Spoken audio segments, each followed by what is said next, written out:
Are you currently interested in buying a house in Los Baños? Either you live here or you're thinking about moving to this wonderful city? Well, our sponsor, Diego Velasquez, is one of the best realtors in town and one of the best realtors I know. Go ahead and give him a call at 209-704-2570. That's 209-704-2570.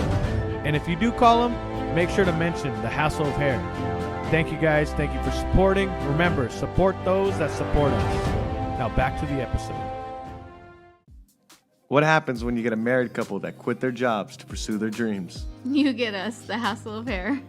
I'm Jesse the Hassle Diaz, a fighter at a Strike Fitness in Los Baños, California. My dream is to one day have at least one pro MMA fight and pro Muay Thai fight. Hi, I'm Cal, a licensed cosmetologist pursuing my dreams into finishing and opening up my mobile salon. Follow us on our journey as we search for people that went after their dreams And became the character in their own movie. Today we got Andy Vincent, right? Vences, like Vences. Vences, but with a V. Yeah. That's how I say, Vences. Andy the Shark. Yeah, And Tiburon. Yeah. Tiburon. I'm horrible at Spanish. I'm Mexican, but my accent, I can't. Yeah. Everyone says a shark. You can't say the Tiburon, they say the shark. But Andy's a pro boxer fighting for top rank. You're a free agent right now? Free agent now, yeah. And he's been fighting he's had over 50 amateur fights, right? Right, 75 to be exact. And 75. then pro fights close to 30, right? 26. Yeah. 23, 24, 25, 26, yep. And I messaged Andy about 2 months ago, or no, I messaged you in November telling you, because I found out from a buddy of mine that you were moving to Los Baños. Right. And to visit the gym. Yeah, and I messaged you, and then I kind of like I was like, I'm gonna message him later on, maybe later on in 2021 when he gets settled in. And I'm running one day, and I run into you. Yeah, so backtrack. What's funny about that is I remember that specific message of someone that wanted to introduce me to a gym in Los Baños. I didn't remember who it was or whatever. I get so many messages all the time. So that message on the inbox, since it was so long ago, had got pushed back. Like, there was no way I was going to find it. But I was thinking about it, and that's specifically why I went running, because I had that on my mind. I just kind of wanted to think about stuff. And then here I was running into the guy that had messaged me a while back, and it was just a trip. That's crazy. It was crazy. And now you're coaching on Tuesdays for Strike? Yeah, coaching on Tuesdays for Strike right now. Trying to make things work out financially, but for now, coaching Tuesdays at Strike. And try to have it right in front of you, Andy. Sorry, you can move it. You can move it too, wherever. Okay. Yeah. There you go. Just coaching Tuesdays at Strike right now. Trying to make things work out, but just keeping busy, working full time, and continuing to train. I got sparring later today with another pro who fights at a higher weight class. I guess he's fighting on ESPN in a couple weeks. So being active, just staying busy. That's awesome. And it's funny because before I met you in person, I seen some of your fights. Right. And the one thing that got me, and I thought totally different of you until I met you in person. When you do the face off with people. Oh yeah. You don't face your opponent. Like you turn to the side. Right. I used to face my opponents. But now I just turn to the side. And turn to the side, and then like you're facing the whole different way. You're not even looking at them, right? Right. I'm just either looking in the air or just glared out somewhere, but just totally like one of the reason why that started like 5 fights ago was because I used to always look at my opponents, but when it was time to shake hands, I would never want to shake hands. And one time, I guess the ref got kind of bugged about it, and like he pulled me like all the way back and made me shake hands, but I didn't want to. I'll send you it too. It's a trip. But he was like, Andy, like, give me your glove. So now what I do is I just turn to the side. That way, if the ref makes us touch gloves, well, I'm not even focused on my guy. Like, I don't even care. If that's what's going to happen, I don't want to even look at it, you know? Yeah. So that's my whole, like, I get in my zone. I just, you know. But that's crazy because for a referee to do that, like I can see after the fight, but like before the fight, you guys are about to fight. You're no, like, yeah, I know. No, I know. So a lot of people didn't understand it, but it's just a mentality thing that I had going. Yeah. You know, being right there about to fight. It's like, why am I gonna shake this guy's hands? He's about to try to beat me up. yeah, yeah. If he like he's trying to knock you out, he's trying to hurt you. So the referee's trying to tell you like, okay, you gotta be nice to him. Like it's just I think that's overstepping his boundary. No, yeah. Like even in fights, when I see that let's say after an exchange or something, someone messes up, hits someone a little low, and like they'll put their hand out to like shake their glove. Yeah. I just don't understand that. I'm like, hey, like if you did it, who cares? Like, yeah. And if the guy noticed, the ref noticed, hey, that's their job to do. And if they didn't notice, no need to say sorry. Keep going. like even with me, when we've done some of those defensive drills, yeah, I've done them with some people, and like they'll hit me and literally they'll go, oh, sorry. I'm like, hey, like why the fuck you saying sorry? Like, keep going. It's all good. Like, doesn't matter. Like, you shouldn't have that habit of like forgiveness when you do something wrong or low. Hey, let someone else correct it. You shouldn't be the one to be like, oh, hey, I'm sorry. Like, come on, dude. Yeah. Like, I mean, if someone hits me low, I'll just register it so that I know. Yeah. And keep going. There's ways to retaliate differently than saying like, oh, hey, or complain. And like, what I'll do is usually when they hit me low, I don't say nothing or complain, but I'll go like this to myself. Yeah. Like basically letting the ref know and dude know it's low, and letting him know I'm gonna get you, bro. Like, you got me there. Like, I'm gonna get you. Yeah, it's just. And I guess that mentality, kind of when I first met you in person, it threw me off that you're a nice dude. You're humble, but you got an intense mentality when it comes to. You have You have something I don't have where I need to gain, and that's like that alpha male. The alpha male, I'm gonna be the number one top kind of mindset, and I don't right now. I don't have that mindset. That just comes with fights. I think that just comes with fights and wins. Like, think about it, 75 amateur fights, like, and then you're stacking like all these pro wins. Like, something's gonna have to change. I think it just comes with experience. A lot of people like, sometimes my wife, my dad, they tell me, oh, like you're too much, but.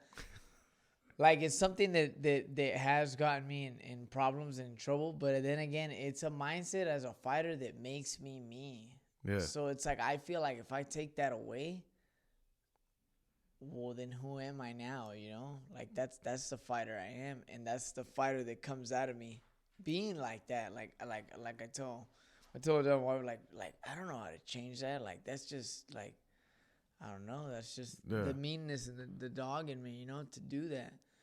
In order to activate that in the fight, like, I have to feel that way. But yeah, outside of the ring, like, it's weird. I'm super cool. I'll talk. I'll chill with a lot of people.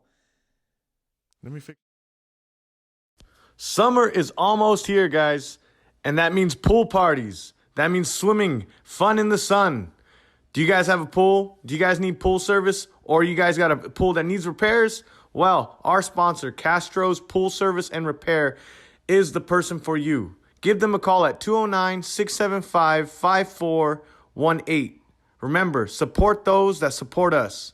It's just I'm super chill and I'm very cool outside of the ring if you know me. Like, and like I always tell my lady that. She goes, oh, sometimes you say things and you come off rude, and like, it is true, but like, I'm like, hey, like, they don't know me. Oh yeah. Well, hey, that's not my problem. Like, I don't care what anybody thinks of me. Like, that's not my issue to make someone feel it. But if they know me, they really know how I am. I don't really care what anybody else thinks, because they don't depict or do anything related or for me. So why should I care how I come off to somebody? You know what I mean? Yeah. I've spoke at schools. I've spoke to kids. Like, people that have met me in person really know who I am.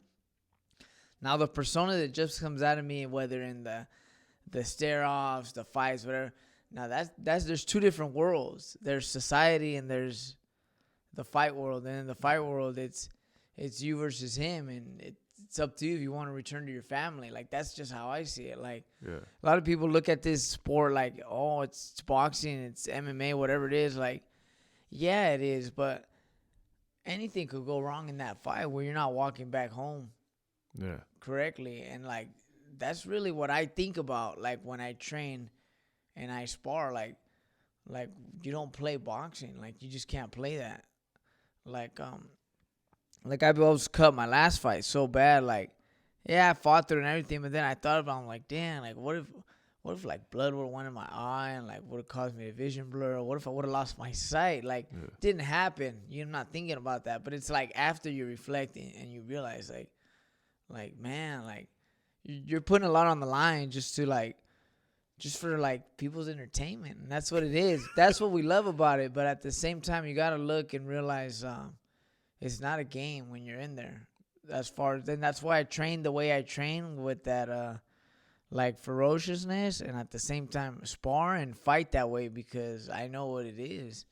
And when your back's against the wall on the ropes, getting hurt, getting hit, it's not fun and games no more. It's not about looking cool. It's not about having the undefeated record. It's about fighting for that win, and that's what really comes out in a fighter, is how bad do they really want it. That's when you see a real fighter, is when a fighter's hurt, and what are they doing at that point forward? Yeah. How do they react to that? So it's because a normal person breaks down. Normal person. Yeah, a lot of people get hurt and usually run away the whole fight, lose the decision, or stay down, or something like that, which is completely normal. I'm not saying it's bad. I'm just, it's just there's different fighters. There's different fighters with different hearts, and that's something you can't train, is a fighter's heart.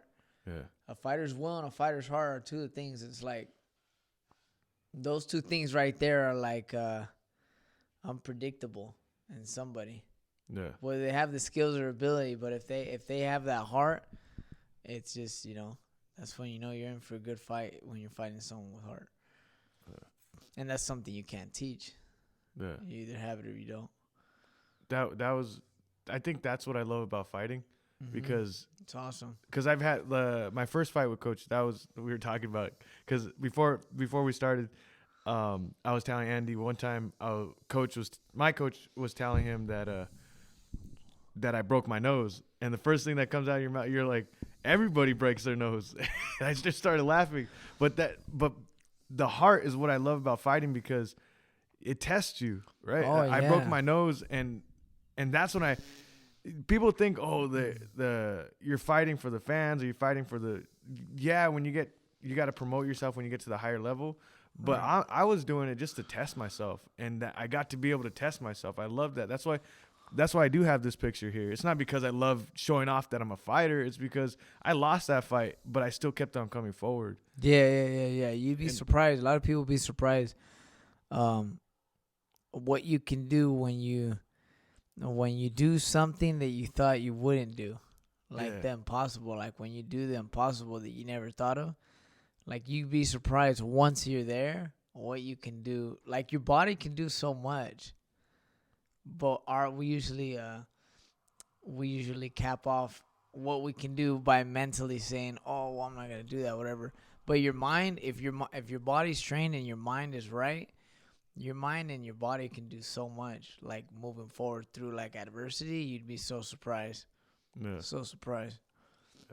And before this, before we start talking about that, you were talking about how we fight for the fans and the entertainment, and it's crazy. I was talking to you yesterday at the gym, that the way you talked about fighting in front of thousands, you said 25,000 people? Yeah, I fought in 15,000 or 25,000 people arenas, so it's yeah. And you said it was the one thing that stuck with me. You said it's like a movie. Yeah, it's like a theater. It's like everyone's on top of the ring, and you're just hearing the boos and the shouts, the goods, the bads, the cuss words. You're just hearing everything. Cause when you zone on the fight, don't get me wrong, you're concentrating on the fight, but there is moments in the fight where you tend to hear things or people. Let's go, Jesse. You don't know who it is, but you'll hear it. It's a trip. It's a trip. How was it fighting for top rank without a crowd? It was cool. It was a different experiment. You know, my whole life it's always been people, so it was more of a mental thing when you're just walking to the ring, quiet. You go in the ring, quiet. So it's like that's where I feel was really tested. How bad you want to do something. As far as all these fighters that fought in those pandemics when there was no crowd, it was pretty good to see who was able to perform in front of no people, because they're not doing it for any other reason other than themselves. And it's so quiet and so silent, like in between rounds and during the fight, like you're really fighting like for yourself. There's no one there. You can hear yourself breathe. There's no one there to cheer you on. There's no one there to push you. So it's like technically it's like a sparring match in a quiet gym with no one around. That's how I felt it. But actual fight. No, yeah, actual fight. But it's exactly like a sparring match. Their coach, their team, your coach, your team, and nobody else. That's crazy. It's awesome. It's a good experience. It's a really good experience. It was mind blowing. Like, and then all that adversity had happened to me where I got cut and I was continuing to fight. Although there was nobody, you could feel the tension of the certain matchmakers and promoters there. Like, damn, like this is actually happening in front of us, just us, like live right here. So it was pretty cool. It was awesome. It was cool. Yeah. So you got to Top Rank, and you're from my hometown, San Jose. And yeah. So long story short, I turned pro in 2012. This is where the story kind of starts. I'll catch you up. I got promoted when I was 12-0. But how I started after 75 amateur fights, I told my dad I just wanted to turn pro. He was kind of about it because I didn't have too many amateur fights. Like I said, some people usually have 150. I only had 75. I was going sparring different places, random cities, going sparring here, going sparring there. I didn't have a manager. Many managers had contacted me that I contacted that said they would get me on a fight card, blah, blah, blah. For one reason or another, it was like all talk. But then it was like, here I was going to this gym in San Francisco. I went sparring, drove an hour. And I was sparring a guy who was 7-0, fought at, I think, 140 pounds at the time. And there was an older guy there. This is the story of my manager. Yeah. And then I sparred, and this older guy came up to me, and he said, hey, kid, do you have a manager? And I said, yeah, I'm already talking to a guy. I said he's going to get me a fight on this day, this month. And he said, okay, well, there's a lot of people that are going to promise you a lot of things. But I've been in this business many years, and if you need a fight, I'll get you a fight. But let me know how it goes with your manager. And he gave me his contact info or whatever. And I was like, whatever, because this other manager was going to get me a fight. Sure enough, the time's coming. It's all BS. I don't get the fight. So I continue to go sparring in Frisco and stay active. And I see him again, and he comes up to me after that sparring. Hey, so how'd that fight go? Did you end up getting that fight? And I said, nah, the guy was all talk. Like, I was just kind of bummed out.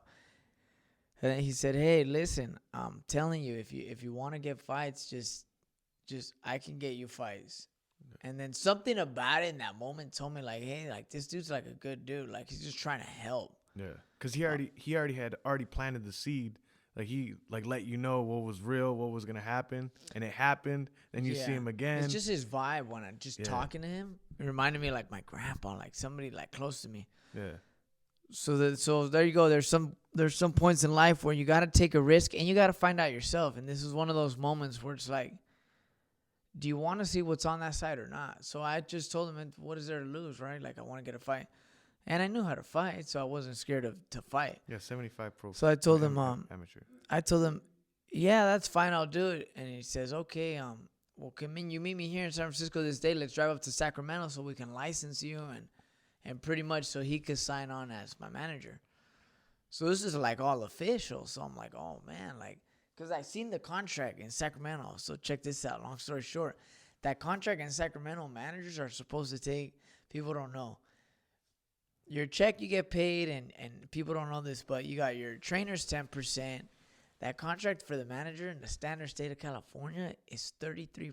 Holy shit. Now, managers don't charge that. Some will charge 20, like around there. Usually 20 is like average, but the standard percentage is 33%. Like that's not even.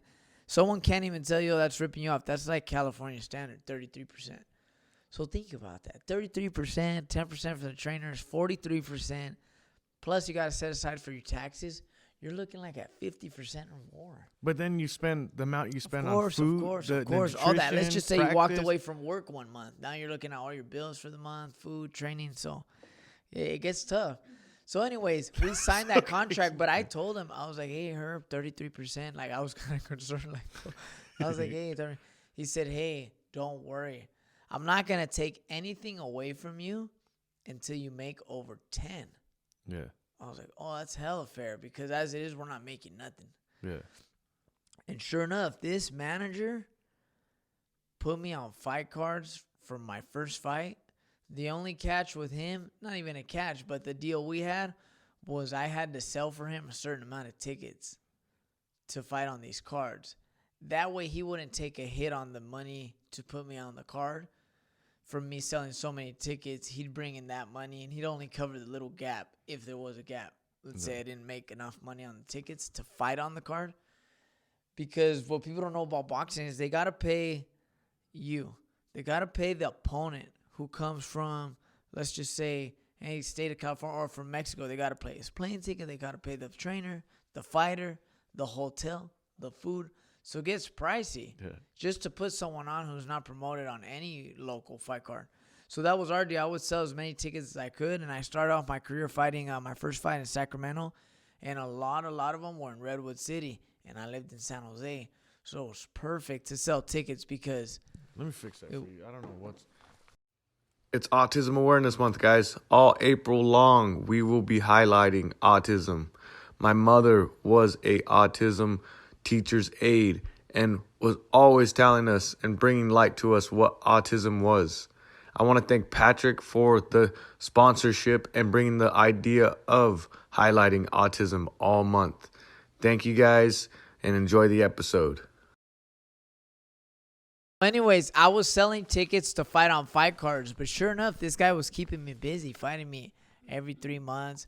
But he did see that I was bringing in people. Yeah. Like, man, this guy's selling tickets. Like living in San Jose. How old were you at the time? At the time, I was 21 in 2012. And after my first pro fight, I had surgery on my right hand. Yeah. I had my knuckle was sliding into the other pocket because it wasn't held by a tendon. Yeah. So after my first fight, everyone was like, "Oh my God, he has hand problems. Like he's done. Like that's so early in his career. Like, well, it's over for him. Like he's not gonna go too far." Yeah. So sure enough, after my first pro fight, I got surgery at Stanford, and I was out for a year. I was out for like 8 months, and then sure enough, I resumed with that same manager. He patiently waited for me. We picked it up, and sure enough, I got my second win, third win, and I started selling all these tickets, fighting on all these cards. So here's the turning point. We'll catch up right there. I fought in a card in Salinas, and I sold so many tickets because this was a Fox Sports 1 card. It was promoted by Oscar de la Hoya, and I was fighting a guy who only had one defeat, promoted by Golden Boy. So it was like a huge step up. He was from LA. I was from here, so it was like northern, southern. So it was just a good fight. And after this fight, my manager promised me, hey, after this fight, we're going to get signed. Like, this is the fight. So for the listeners that don't really watch boxing, this is not like MMA or UFC or Bellator. There's so many promotions. There's so many promotions out there for boxing, right? And there's a few big ones. Which ones are the big ones? Are Top Rank, Showtime? Yeah, the few ones are the big ones are Golden Boy, Top Rank. People who know he works with a lot of the black fighters and all the big fighters is Al Heyman, the one that pays cuckoo bucks with PBC. There's that one. And there's a lot of local ones. There's Thompson. There's all the England ones, all the England promoters. So there's a lot of small promoters, but those big ones are PBC. That's Premier Boxing Champions, Top Rank, Golden Boy. Those are like the three, and Matchroom Boxing. They're more in England. That's with Eddie Hearn and all them from the UK. But yeah, those are like the 4 major companies that you want to kind of, if you're promoted by them, it's pretty much like, who's that guy? Like, oh, dang, that's him. Oh, Yeah. So here we were fighting in Salinas on a big car, sold out crowd. And he told me after this fight, you're going to get promoted. So, fought this guy. I knocked him out on national TV in the 3rd round, I believe, 3rd, 4th round. I engaged to my wife after that fight. And for those that don't know, I was fighting my first 8 rounds on national TV, Fox Sports 1. I was the co-main event. Before that was just 5 rounds? I was 6. 6? I was 6. Let me ask you right now, how much do you think I got paid for 8 rounds, national TV, at my check? Just because I want the listeners to know what it is. And this is not promoted yet, though, but yeah, you're fighting national TV. So 8 rounds. before everything gets taken out, like Yeah, manager, before everything gets taken out, yeah. 25, 30, He's 25 what? 25,000. Oh man, you're not gonna believe it. Yeah. So this is without a promoter, and this is the difference for everyone, that when you're with a promoter and when you're without a promoter. For that 8-round fight, you were main event. I was a co-main event. Co-main. On TV, so I was guaranteed a spot on TV. Yeah. Everyone's viewing me at bars and Dave and Buster's and all that. Like, it was cool, right? Because everyone could go to their local thing. I was like, hey, just catch me on this channel, channel. So sure enough, everyone's, it was what was it? 3,000, I think, like 800. Yeah, so it's crazy, and that was because I got a little more money because the guy missed weight, so I got a little percentage. That was with that. It was no more than 4. And how long was your training camp? It was like 2 months. I had went to New York and all that for that fight. Dude, that's not even minimum wage. No, I know. But it's sacrificing a dream, right? Like, I knew things were going to change, but I didn't know when. So up into this fight, like when this fight was happening, I knew something was going to come out of this. Yeah. So it was more chase the dream, right? Like, I'm about to get there. Like, things are about to have a turning point. I already knew that. And sure enough, after that fight, Golden Boy was wanting to sign me, but they weren't giving me something that was like sounded good. So my manager said, okay, we're just going to part ways and go right here with Top Rank. And he told me, just trust me. Just trust me. Like, I know these guys for many years, and we're going to move forward with them. So just like I trusted him when I started, sure enough, I went there. And how was your mindset? Like, you've been fighting since you were young, and you're finally, like... I was happy at first, right? Yeah. Because I was working 2 night jobs, like always sleeping 3 hours, going to train, sleeping another 2. Like my days were crazy. It was ridiculous. Like, just to continue chasing the dream. So here I was gonna sign. Like, I was happy, but I think it was once we got to the actual signage, like that I was signed by them. I met them. So they gave me 10 grand up front, like as a here, thank you, welcome, whatever. But I was like, 10 grand? Like 10 grand? Like for being 12-0, 8 knockouts? That's a badass record. Like fighting on TV a couple times, like, damn, 10 grand. I was like, man, I was a little like bummed out that like, I thought it would be way more. Like, but anyways, but the reason why I was kind of bummed out was then I realized, yeah, you're promoted, but now you're with all these other fighters. Yeah. What makes you different? So it was then I realized, dang, there's work to do, because I'm nobody to them. I'm just a number out of all these numbers they have, which was all these boxers, Olympic gold medalists, this, that. Yeah, we signed this guy 12-0, 8 knockouts. But we got all these other guys. We're just giving them a chance to promote him, and it's whatever to them. Like, it was whatever to them. But it was then I realized, like, it makes me no different being promoted, because I got to make a name for myself to, like, actually stand out. Yeah. Like, being promoted, it's awesome. It's a huge opportunity. Basically, that's what it is. But you have to go out and seize that. Like, just because you're promoted doesn't mean shit. Like, it really doesn't. yeah, you're promoted, but how good is he? Like, what does he bring to the table? Yeah. So then it was once I was able to process that in my mind, like, and like be content with that, like this is what it is. All right, let's go. Then I continued pushing forward in training. And sure enough, when I signed on with them, my first fight was knockout. My second fight, I knocked the guy on the like 20,000 arena. Yeah. So after that one, they were tripping. They're like, what? Like, because they gave me a solid guy. That was supposed to be like a solid fight. And I made it look so easy. I was checking out your record, and a lot of the guys you fought a few on your way up. You fought a few undefeated guys. Oh, yeah. No, I fought a few undefeated guys, and I think that's what they liked, too, was that, like, this guy was down to fight. Like, he wasn't over here, like, making excuses not to fight. Yeah. They're like, he's not scared. And that was the one draw that I had. I fought the guy who was, like, up and coming, had so many knockouts, training at RGBA at Robert Garcia's gym. That was his name was Eric De Leon. Everyone thought I was gonna get knocked out, was gonna get stopped, and like here I was putting on like a boxing clinic, like hit and don't get hit type match. Ended in a draw for whatever reasons, but anyways, yeah, that's how I came up. And then it was at that time, before the Eric De Leon fight, that big fight that I had. This is a turning point, and like I tell people, life is so unexpected. But this was a turning point. So I get a call from my manager one day. And he's so a couple of times when we went out to eat after my weigh-ins, I would always go to Olive Garden. And he would always eat. And I'd be like, hey, what? Wait, why Olive Garden?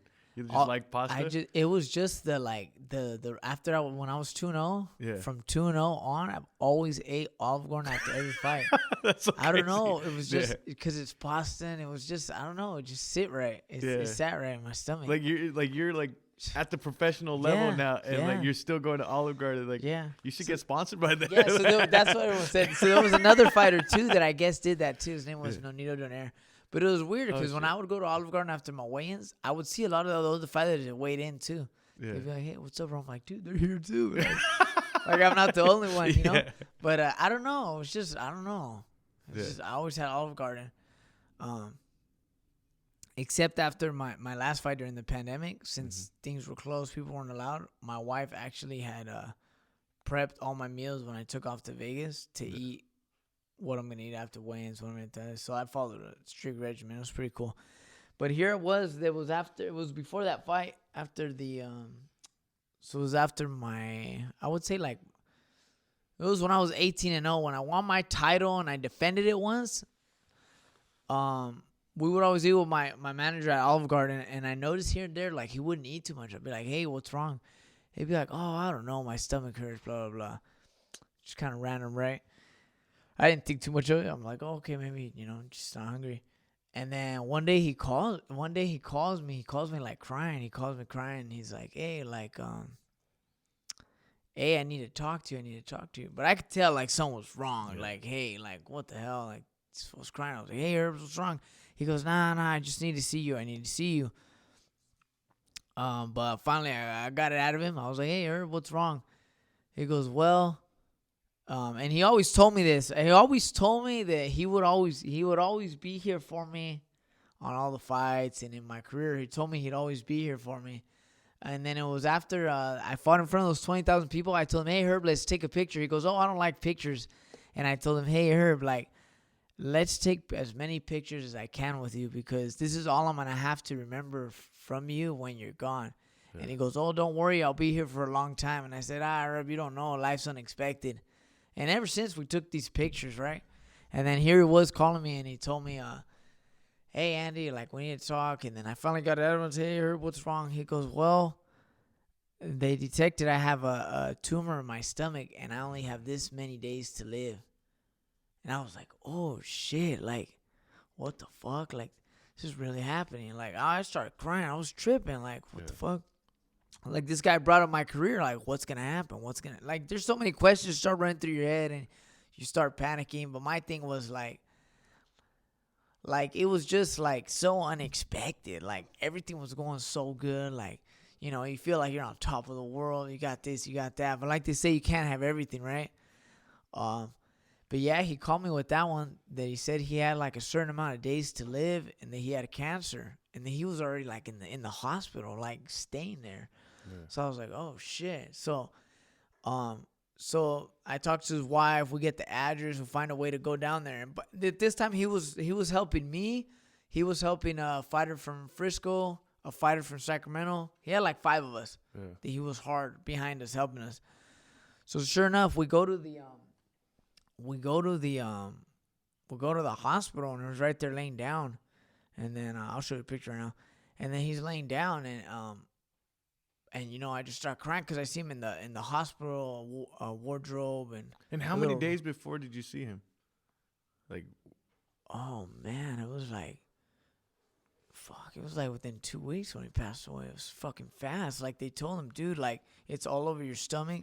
Like you're gonna die, dude. Like, you only got this amount of time. Like, I think it was like a month that they told him. So he was just like, it was normal, and all of a sudden just took a crazy turn. Yeah, but his thing was like he didn't even prepare how he was gonna do anything, because he thought, I mean, he had stuff lined up, but he didn't think he was gonna like die like that, like so fast. Like, imagine receiving a call, like one of you guys, like, hey, you only got a month to live. Like, what would you want to say, and who would you want to talk to? And like, there's so much you would want to do in that month, like, you know? Yeah. So he just wanted to talk to everyone that, I guess, check this out. He just wanted to talk to everybody and let them know, and do everything that he wanted to do verbally to let them know, right? So check this out. I guess, so on his deathbed, he told me, I just started crying, and he said, hey, I didn't know. I feel fine, but I guess it's bad. You know, I'm over here crying. And he goes, hey, listen, my wife, Betsy, she's going to write you, she's going to give you a check, but I want you to keep this check, and I don't want you to hear an excuse that you couldn't continue boxing because you didn't have the money. Yeah. And then, damn, I started tearing more, and I said, no, I don't want it. Like, it's all good. Like, I don't want it. And it was a $10,000 check. And he said, use it for your equipment, use it for training expense, use it to continue to let you pursue the dream, because I know you're going to make it. And whatever happens, just keep going, trust in this guy that we had, you know, and as an assistant, my cut man. Trust Mike Basil, trust your trainer, trust your father. You're in good hands. And then then it was like, it was there, you know, we talked a little bit. And then, sure enough, he gave me his wife gave me that $10,000 check. I put it in my account, and I never even touched it, right? So then, sure enough, he gave every single fighter like a $10,000 check. This guy was just a good dude. Yeah, like crazy, right? Like, I was like, damn. And sure enough, like after a couple weeks, like he passed away, and then but he couldn't pass away. He didn't die until he spoke to like everyone. I guess like they were wondering why he was like still living, but I guess it's because he was waiting on like one of his brothers, and then someone from, and until he spoke to everybody that like mentally he needed to, it was like then like he passed away. And then they had like a life celebration event. We all went there. It was a pretty deep event. But so that happened, and then it's just like you gotta like, life pushes forward. You gotta continue going. But my thing was like, after that, I was like, you know what, like I gotta fulfill my thing and like make this dude proud, like make him look up above and know like, damn, like this dude didn't stop no matter what, and he fucking got here, or whatever it is, you know. Yeah. And I always remember that, like at times, like when I do kind of get down on this sport and I kind of want to walk away, I'm like, damn, Andy, but you're going to really, like, do Herb like that? Like, you're going to walk out on him like that after he didn't walk out on you, right? So I always was like, damn, nah, you can't do that, bro. Like, let's go. Just keep going. But, yeah. So it's been a tough road. And since then, since he left, you know, I've had a couple losses. I had one draw. The split decision was... Yeah, there've always been, to the fight. Like, the last fight I should have won, whatever. But I just want to continue going, because like at this point I'm at a level where I'm gonna get a big fight. It's like no question. It's just a matter of time. It's just obviously for like political reasons and fight cards and this and that. It's like it's just taking a little longer than I even thought. But right here, I feel I'm being tested like for my patience. Yeah. So I just gotta keep training and just keep going. But yeah, it's been a crazy road, and it's just like I didn't touch that money. I think I didn't touch that money until. So one of the things he believed in a lot was like me and my wife. Like he loved us so much, and he always told me like, "Hey, make her happy." Like, cause I did tell him I was gonna get married or whatnot. And they owned a linen business. It was called Theoni. They did wedding linens for like Barack Obama, Kim Kardashian. Like this is like elegant stuff. Like, you know, he always told me, hey, like when you get married, like all the rentals and stuff, fucking on me. And I was like, nah, it's cool. He's like, hey, I'm telling you, we wanna service that wedding.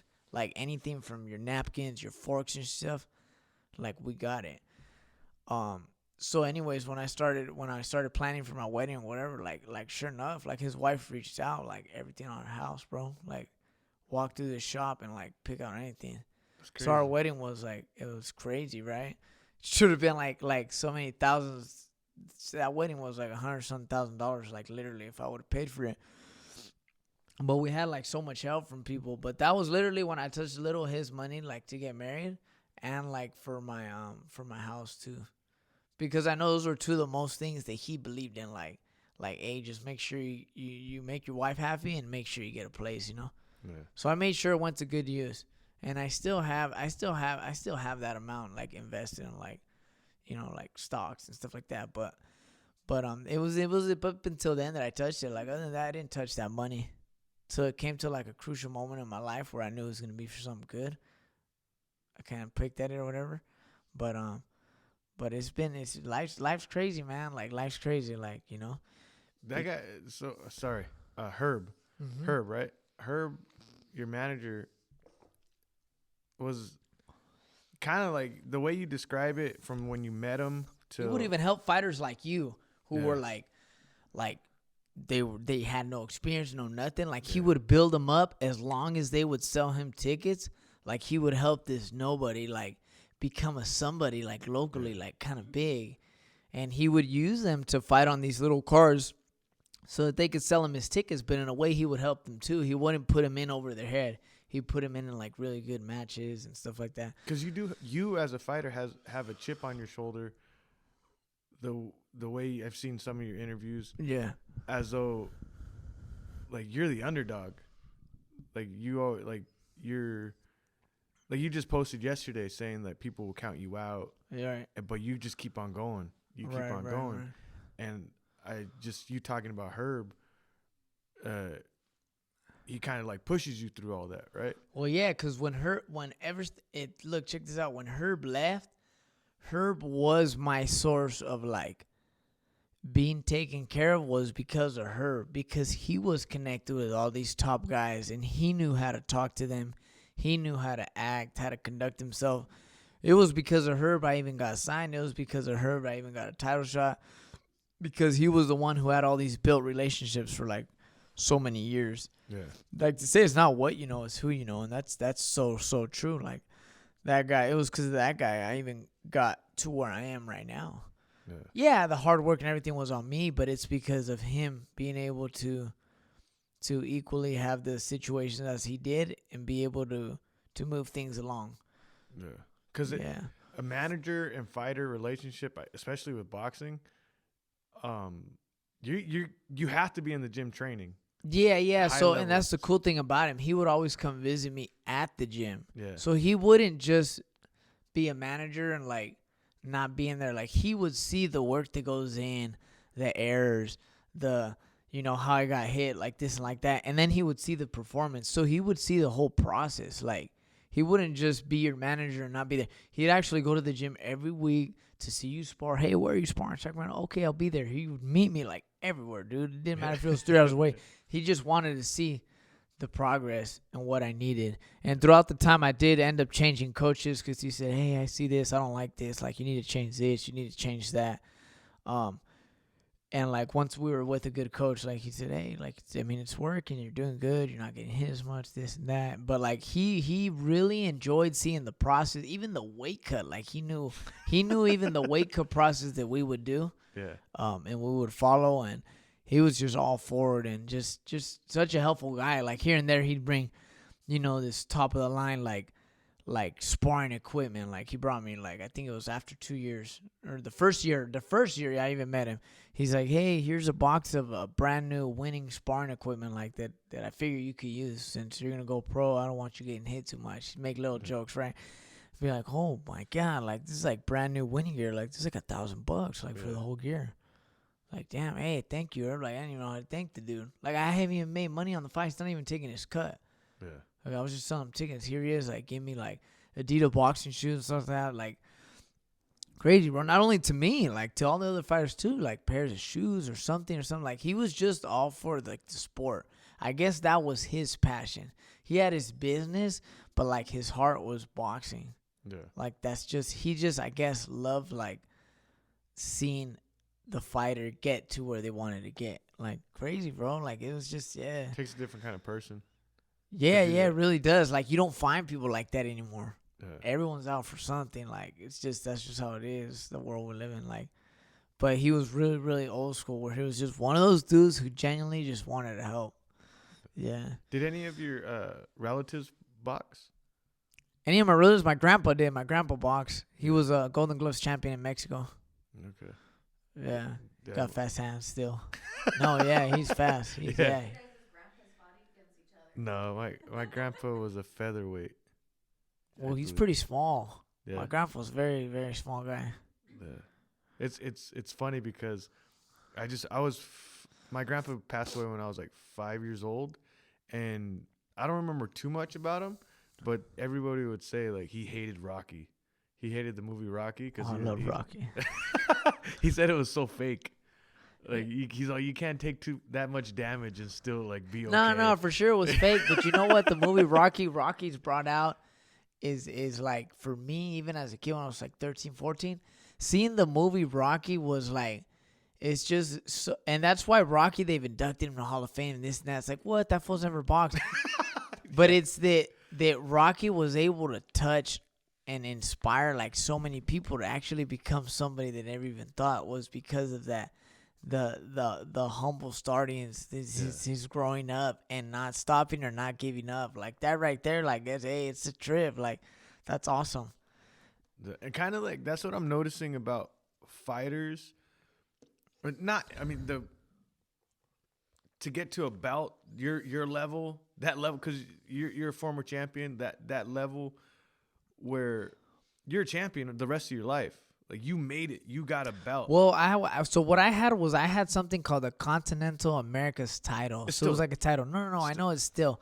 Yeah. But what that title did was it puts you high in the rankings, right? Like you're like top 15 or whatever. But my goal is to get that world title championship. That way I could say that right there. Hey, like, dang, he got there. He did that. Like, and I think the hardest part out of all this, in every fighter's life, your life, my life, whether they deny it or not, is that it's always you're having to continue training or whatnot, but it's always the issue that it's always a financial thing too, like because you need to live, you need to eat better, that costs money, you need better recovery, which costs money, whether you go to Cairo, this or that. Like, everything's related to money. And if you're not, like, getting, like, money from these fights, like, damn, like, you're really dream chasing. Like believe me, like, if you want to chase money, money can run. Yeah. And money just goes super quick on something, whether it's we're always dealing with, I've even dealt with it all the time, where, like, my car breaks down, like, oh, my God, like, I've got these, like, $200, like, and it's like, hey, I don't know how to fix the car. I got to get the car fixed. And if I don't have the car fixed, I can't go training. Yeah. So you make it work out all the time. But it's like, I always feel like I'm always finding myself like I'm in a much better place now than before, as far as like, cause you always gotta be grateful though. Like, I'm like, hey Andy, like, damn bro, you expect too much. You got a house, you got married, like, but that's just the human nature of us being a dreamer and a go-getter to go get more, right? But regardless, it always feels like we're always trying to make it work, like, all the time. And it does work itself. You look back, you're like, dang, like, why was I stressing all this time? Like, it'll just work itself. But it's like, it's just it's tough living a fighter's life because, like, I ain't gonna lie, like, money's always the issue. Like, it's just always like something, like, the bills never end, and it's just always like that. I told you yesterday I wasn't able to make the morning practice because she doesn't care. But we were fighting, right? And me and my wife were fighting, and it Physically fighting? No, or no. Okay, no. It's clear the air. No, it's that. It's because it's not necessarily a money thing, but it's like a. Oh yeah. It is a money thing because I gotta grind. Yeah, it's all I good. got I have a house I gotta pay for. And the good thing is that you're not like, you don't deny that it is because of that. Like, because a lot of people won't even admit to that. A lot of people show it to seem like they don't got no problems and this. Like, dude, come on. Like, everyone has some kind of like issue about that. But I'm not on the podcast, but I don't even know what his issue was. But you know what it is too.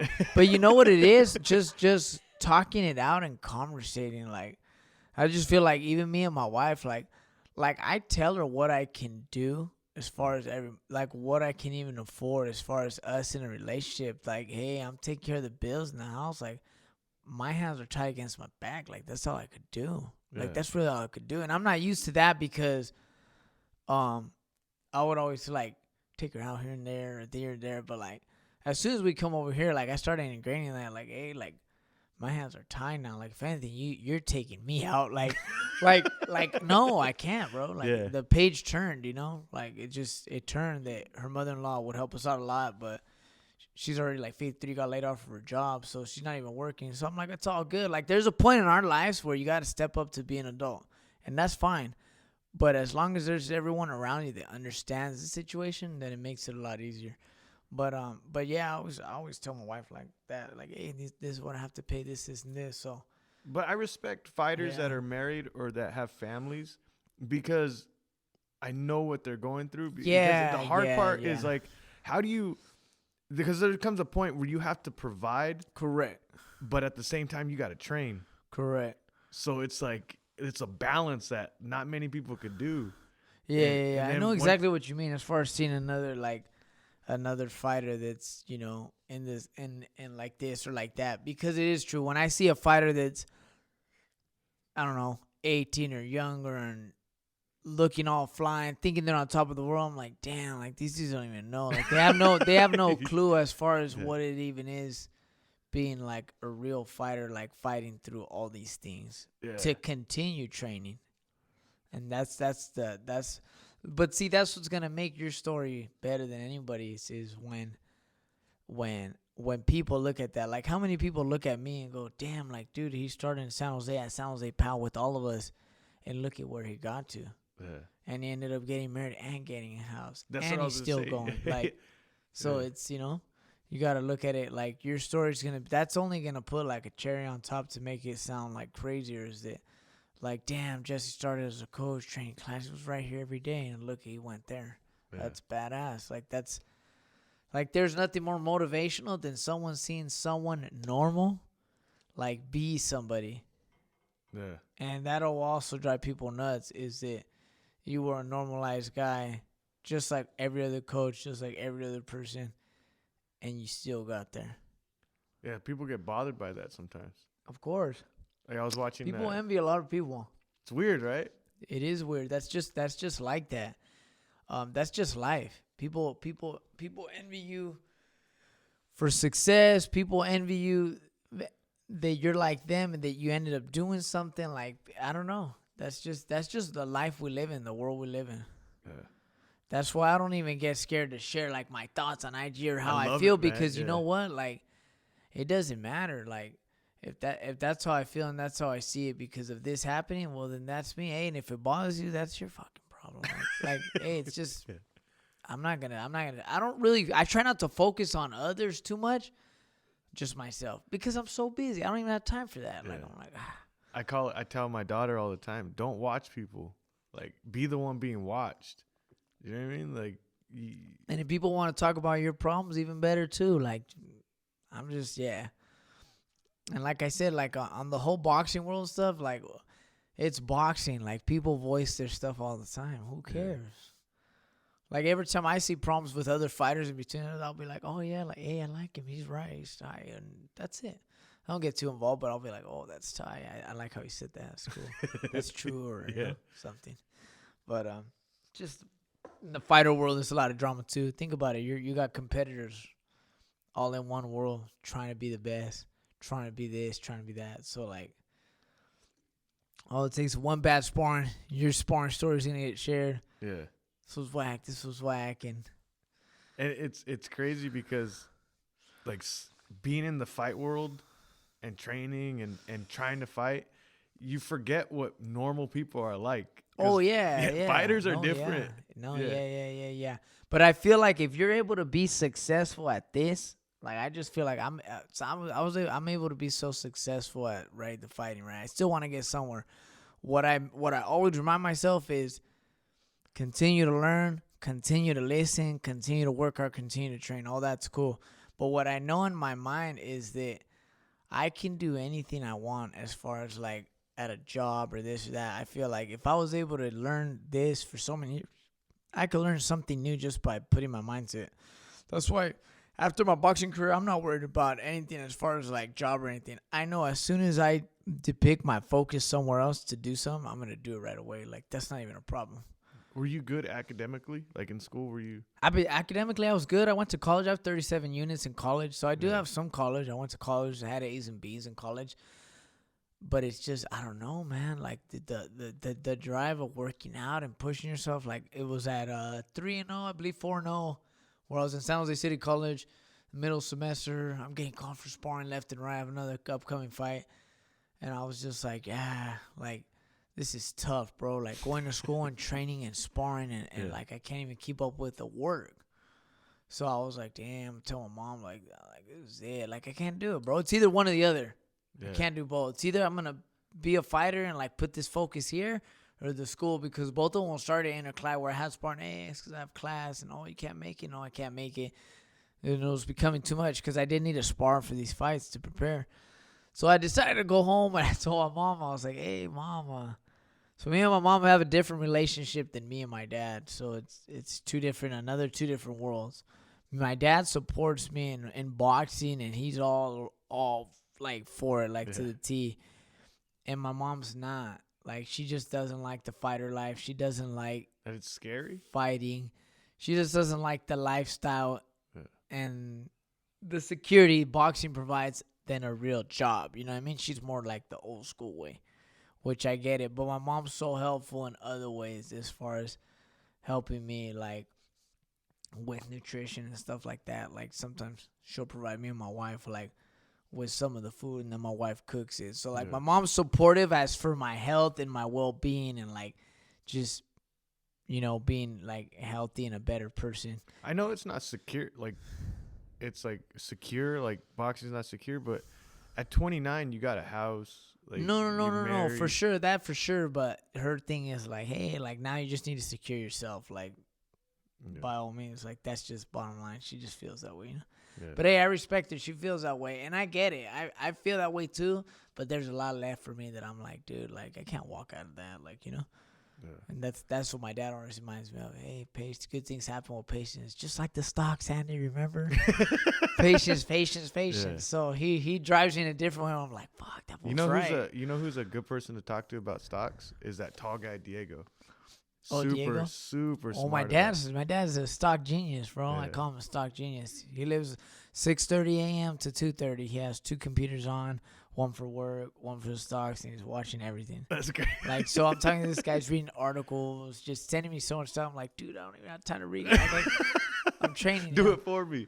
But yeah, about the way my mom and dad. So I told my mom, it was after college that day. I told her, hey, mom, like I decided like I was gonna like, that's it. Like I told her, hey, like I don't think I'm gonna go to school. Like I'm just gonna like box.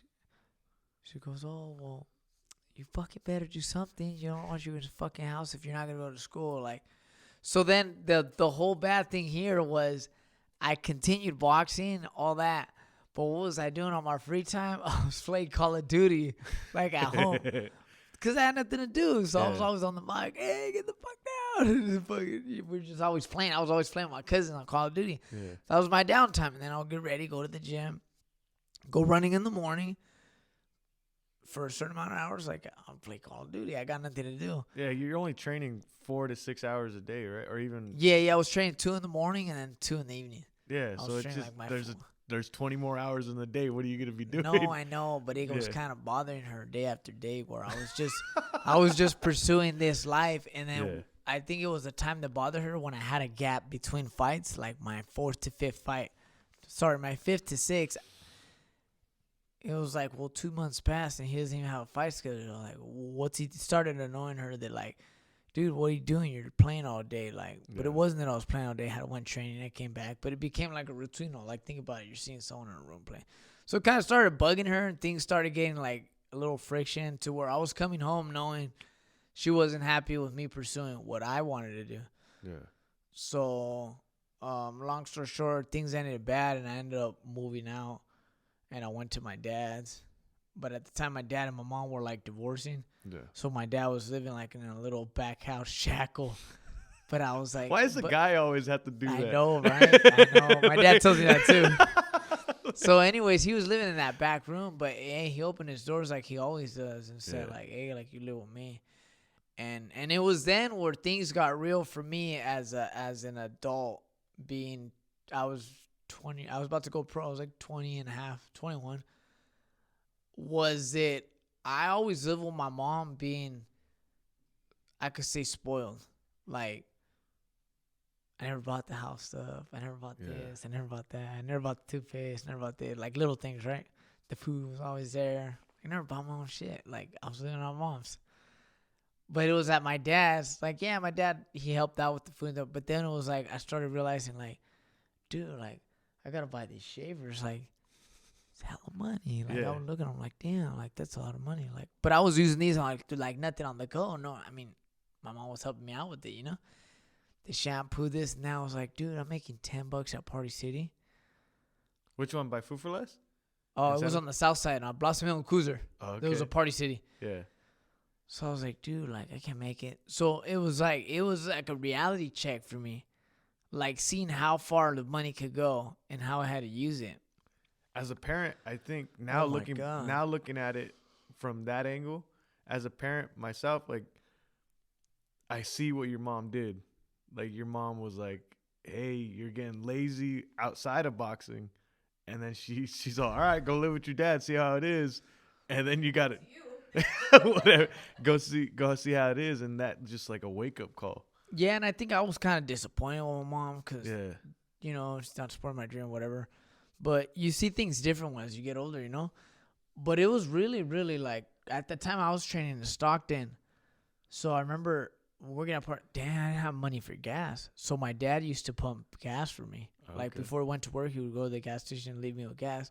That way I had the gas to go training and back. Like, so he was helping me with that out for the time. And then my wife, I didn't have a laundry. We didn't have a laundry there at my dad's. So my dad, he had a little routine where every other week he would visit his mom, and he would take his clothes, and at her house he would wash his clothes. But like, I remember he got mad at me when this happened, but he was like, "Hey, why don't you tell me whatever?" But working out, you dirty so much clothes. yeah, Yeah, right. Yeah. So I was like, but when I was there, I was like, dude, like this is crazy. I don't even have money to wash the laundry. Like, why am I gonna wash laundry every time? Like, this is gonna be too expensive. Like, cause I couldn't afford it, right? The soap, this, that. I was like, dude, this is crazy. So what I did to save money and make my clothes last longer was the morning clothes that I wore like at 6 a.m. to do my run. Nobody was around me, right? So I would use the same set of fucking like plastic joggers with the plastic jacket, and I would hang dry them when I got home. So I'd use it for like 4 days or 5, and then I would wash it. Dude, that was all bad. Like that fucking clothes, that clothes reeked really bad. But I said, hey, who cares? No one's around me. No one sees me at 6 a.m. yeah. So I'd do my run on my own. Like, I didn't care. But I mean, when my dad found out, he was like, dude, why don't you say something? But what I got in a routine of doing, what I found out was my wife was in the apartment. I said, hey, is it cool if I pack a whole bag of clothes all dirty and you just throw it in the washer? But I told her, don't smell it, just throw it in the washer. because like I had used it all week. Yeah. And she started helping me with that. Like, so that was getting me by with that. My dad was helping my gas, and pretty much I was getting by like that. And then my wife's mom worked at the Mexican restaurant. So here and there, like when I needed something to eat, but I know I didn't have extra money, I'd swing by and I'd be like, hey, could I get a plate? And she'd be like, oh, yeah, I got you, and she would help me out like that. But see, these are the things, like the life of a fighter, like just to get by. Like, But you had a village. Like you had a good... Yeah, I had a good circle where I had like, helping out. And then I had that manager. So it was like, That's cool. Yeah. And once things got better, my dad actually had, during the whole divorce, they had 2 houses. So my dad had the other house that he was renting.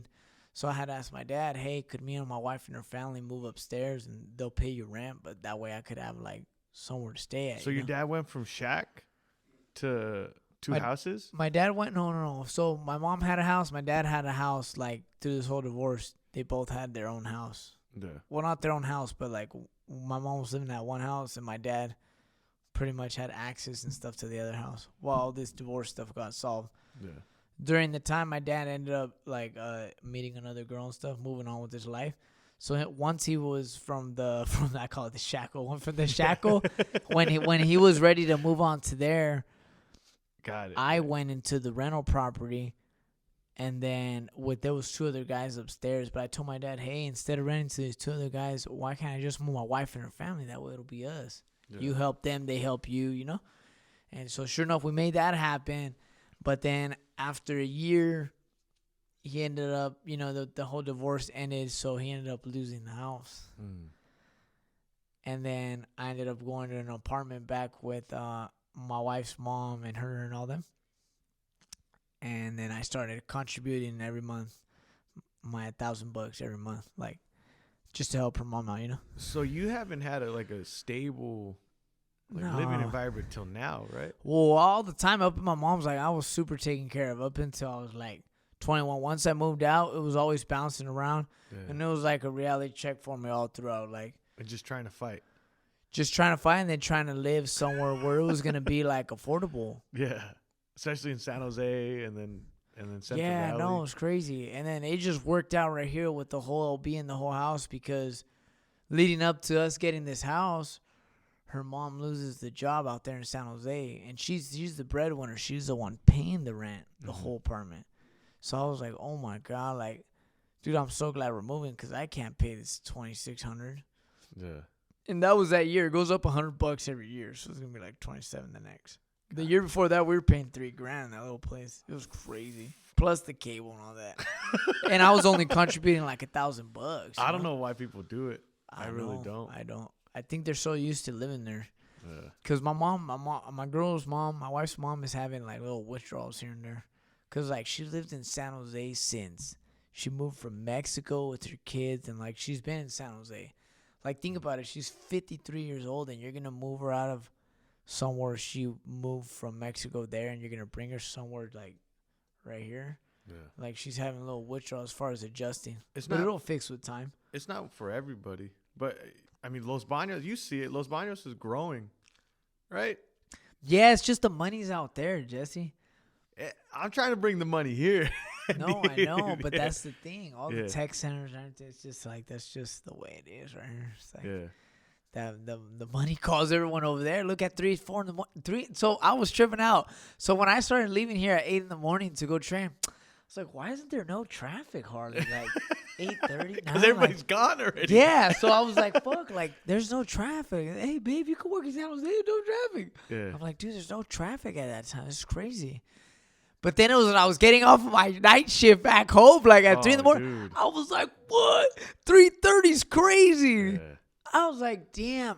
But see, my thing was, the reason why I work night shift, people go like, dude, why do you work those hours, 5 to 2 in the morning? That's fucking whack.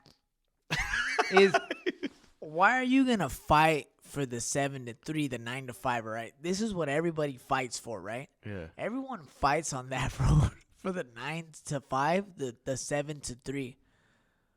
Why not just do it opposite? Yeah. Do what everybody doesn't want is the 5 p.m. to 2 in the morning.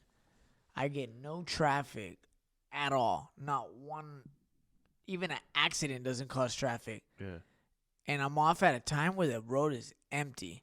And it's relaxing. Like, gives you time to think about things on your way home. What you're going to do the next day. What you got to train for. What you got to wake up for. Like, I don't know. I just use that drive to, like, I think the drive helps me, like, mentally just organize my day. Yeah. Like, hey, I'm headed right here to train. What do I have to do? I train. Okay, I got to go to work. On my lunch, I got to train someone in the parking lot. Okay, and then after that, I'll do the other shift, and I'm out. But I used to commute from Los Sunnyvale, Banos you to Sunnyvale. That's crazy, bro. We did but you're that. doing the morning hours. We would leave at 3:30. Yeah, see, nah, I don't, because my thing is this, and you always read it on Instagram with all these entrepreneurs and stuff. Why should you have no life and live like hell for 5 days to be only free too? Yeah. They always say that, right? Like, damn, like, and I always think about it. So check it out. I just got I just had a job offering, $41 an hour. They were offering me $41 an hour. So check that. I did a lot of thinking on this one because it was tough. $41 an hour, full benefits, like I told you, Jesse, that I wanted this and this, all this stuff. $41 an hour. It was only 4 days, 3 days off. But here's the catch. The 4 days were 6 p.m. to 6 in the morning. You're tripping. 12-hour days, right? Yeah. But once you do the math on the overtime, whatever, it's a lot of money every week, right? But I was thinking, I was like, okay, but I'm going to give up what I might have coming for me for having no life on 4 days, barely making it home, barely sleeping 5 hours. Nah. I was like, that's not worth it to me. Yeah. And once you do the math, your mortgage, this, that, I was like, what? To have another $700 a week more? Like, is it really worth it? Fuck no, it's not. I'd rather figure it out every month and every week and just get personal trainings in San Jose, parking lot therapy here and there, whatever I got to do to make it work. But I'm not going to do that. Like, I was just like, nah, that just doesn't convince me. I wasn't going to tell you, but I was like, convince me. You told me about that, and I was like, he got to fight. Like, Yeah, you got to fight. Yeah. It doesn't convince me. Because I'm like, what if I could live it the hard way, figure it out, and then once I get this fight, all problems are solved. You're getting paid. It's all good. Like, who cares? Yeah. I was like, my only concern was the life insurance. I just got my life insurance. I'm about to get it. $28 a month. I'm like, okay, I'll just get that for my sense of security in my head. If that's really what's bothering me, I'll just buy it on my own, get it every month. Problem solved, Andy. There's no reason to jump into something. My dad keeps telling me patience. We had this talk. I told him about all this stuff.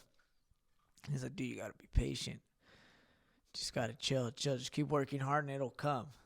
Something good's cooking, bro. The good things take a while. Like, you know. I love it because the last time I talked to you, I was an unsteady. Yeah. No, but I made I up. love it, But it was that I talked to my dad and I really figured out. And once I really laid out the schedule and, like, I'm a planner. Like, I laid it out and saw the days, the times, the sleep, whatever. It didn't convince me. I was like, nah, for $700. I was like, fuck, that's not even worth it. Yeah. Like, people would jump on that, right? Yeah. People would jump on that. But it didn't convince me. I'm like, nah, all this freedom. I was at home last night. I told my wife, like, see, like, this time with you, like, damn, I'll never have this anymore. Yeah. Like, technically, I'm just throwing it away. I wouldn't see my wife only like 2 days. That and what, in those 2 days, you got to catch up with everything because you have such a schedule that you got to be on time and leave on time, right? You can't do anything in between. That all these things gather up that, yeah, you have these 3 days off, but they're not really off because you have so much to catch up on because you couldn't do anything for 4 days. Nah, I'm good. I was like, nah. That only lasts for 5 years, 6 years, and you realize you're like, oh, shit, I'm too comfortable. I don't have a life, all that stuff. But, dude. Yeah, I'm good. It's already been almost an hour and a half. Damn. But I just, like, Los Banos, like, you have a professional fighter in your town. It's cool that you're here. It's awesome that you're coaching at the gym where I'm at, and you're a coach there now. You're part of the team. I can't wait to see what you do with your next fight in the summer, right? It should be in the summer. I should find out soon, though. Yeah. Should hear something soon.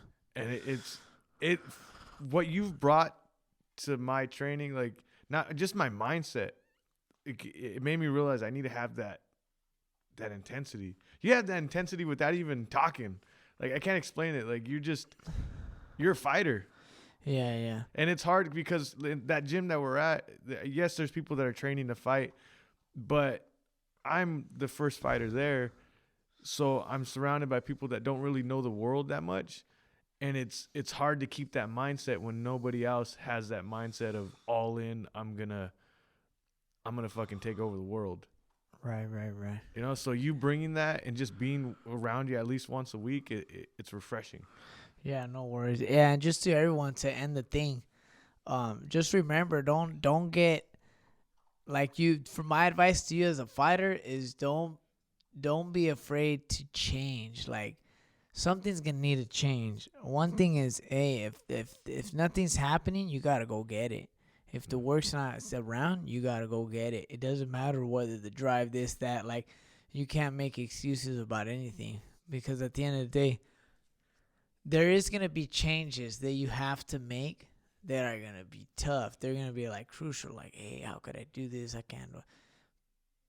But how bad do you really want it? Like, even me, like, I'm not saying this will happen, but I'm just saying, like, for me to better myself, like, I had to part ways with some trainers that, like, dude, like, I don't want to leave this guy. Like, hey, I cried. I went to the house and I cried and I told him, like, hey, like I found another coach. Like, I'm going to move forward. Like, that was tough. Like, those situations were so tough. Like, I cried. I lived with that. But, hey, I got through it, and sure enough, I got better.